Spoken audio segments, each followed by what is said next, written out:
start this from the beginning. Hi, my name is Eric Williams, and I'm running for Detroit City Council at large. Right? I'm a native Detroiter. I grew up 6 Mile and Marlow area. Went to Cass. My father, I see the technicians were proud everywhere. There you go. My father was a Detroit police officer for 17 years. My mother was probably the most talented sort of general in everything woman I've ever met. Was a nurse, was an MP, she was a state trooper, a bit of everything. And I went to University of Michigan. I actually have a degree in feminist literary theory, basically, which has had absolutely no application in my life, much like algebra. So then I went on, I actually was very lucky. I got a scholarship and I went to Cambridge University. I did my master's at Magdalen College at Cambridge University in England. I have my master's in international relations, so actually if we ever decide to invade Canada, I will know how to observe all the legal protocols. But after that, I came back home and I came back to Detroit and I worked for Focus Hope. And I don't know if you are familiar with Focus Hope or if you ever had the pleasure of meeting Eleanor Jositis and Father Cunningham. Father Cunningham, Catholic priest straight out of central casting, really. If you had to pick somebody to be a Catholic priest, it would be him. And Eleanor Jositis, I frequently describe her as the nicest mean person I've ever met, or the meanest nice person I've ever met, either way. She always believed we should always be working to make the world a better place, and very practical, straightforward, and in her words, practical and intelligent action, right, as a Focus Hope mission statement goes. And if she felt you weren't doing your bit, she would let you know it, okay? Working for Focus Hope was actually it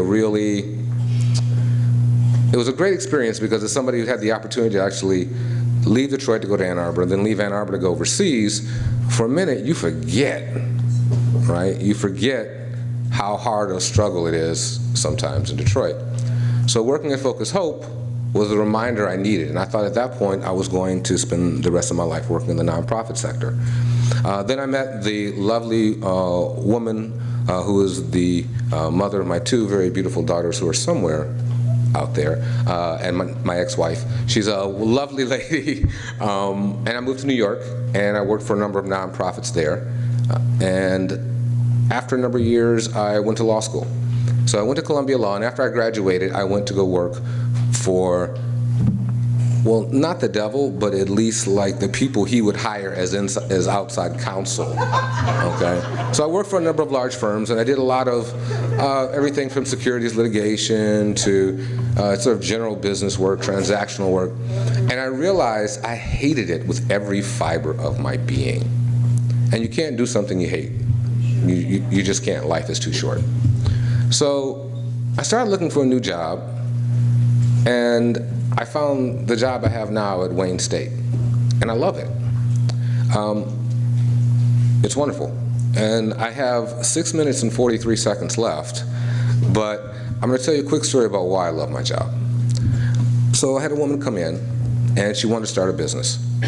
And she was telling me what she wanted to do was she'd have a carry-out business, and it would be aimed at the people in her neighborhood who worked in office buildings but couldn't leave for lunch, and so she would make food and she'd send it to them, and she'd hire people in the neighborhood to actually deliver the food. And so I listened to the idea. I thought it was great. I gave her some advice. I was telling her all the things she couldn't, all the things she had to do before she did that. And then she looked at me and she kind of smiled, and I said, "What's going on?" She goes, "Well, actually, I started it about 6 months ago. I'm already doing all this thing without a commercial kitchen, without any licenses, whatever. I know I'm wrong. I'm trying to get it right, but I used my tax return and I got it done." And I'm like, "Okay, that's great. We'll straighten it out for you." And I was really enthusiastic because she's employing a couple of kids in her neighborhood to deliver the food on bikes. It's really great. So student walks her out, as the students do. I look around the interview room. She's left the bag. So I go and I pick up the bag and I take it out to her, catch up with her, and she's got a sling on her arm that she did not have during the interview. I'm thinking, what's going on? So I talked to her and she explains to me she had to take 2 buses. It took her 3 hours to get to Wayne State. And she was afraid that when she got there, if she looked raggedy, we wouldn't help her. Okay? So you don't think of a small business as just sort of another little store you pass on the street. It's somebody's dream, it's somebody's idea on how to make their lives better. It's a building being rehabbed, it's people being employed, right? And there are, you know, dozens, scores literally of small businesses around the city that we've helped create. And I love that. And that's really kind of been the focus of a lot of what I've done at Wayne. I'm on the board of Pony Ride, which is a small business sort of craftsman incubator. I'm on the board of People for Palmer Park because, well, actually my 2 front teeth aren't real. I got them knocked out in a snowball fight in Palmer Park as a kid, so I have fond memories of the joint, I guess. But I love my city, and getting involved however I can, and seeing that commercial corridors that are vibrant or surround the neighborhoods that remind me of the neighborhoods I grew up in here in Detroit. So getting to the question that I was asked is almost the exact flip side of the other question, because in reality, this potential pension shortfall actually amounts to what would you do if we had $10 million less per year for the budget out of the general fund.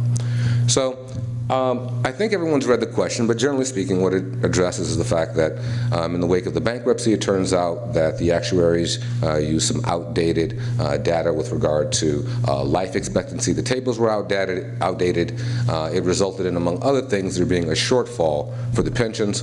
Under the terms of the plan, we actually weren't expected to make any contributions to the pension fund until approximately 2024. And then in 2024, we're going to have to make something like a $200 million payment. Okay, that's bad. In theory, these obligations should have been wiped out with the other 1.7 or whatever billion dollars worth of debt that was cleared out during the bankruptcy. So we're facing this, and the question becomes, how do you do this?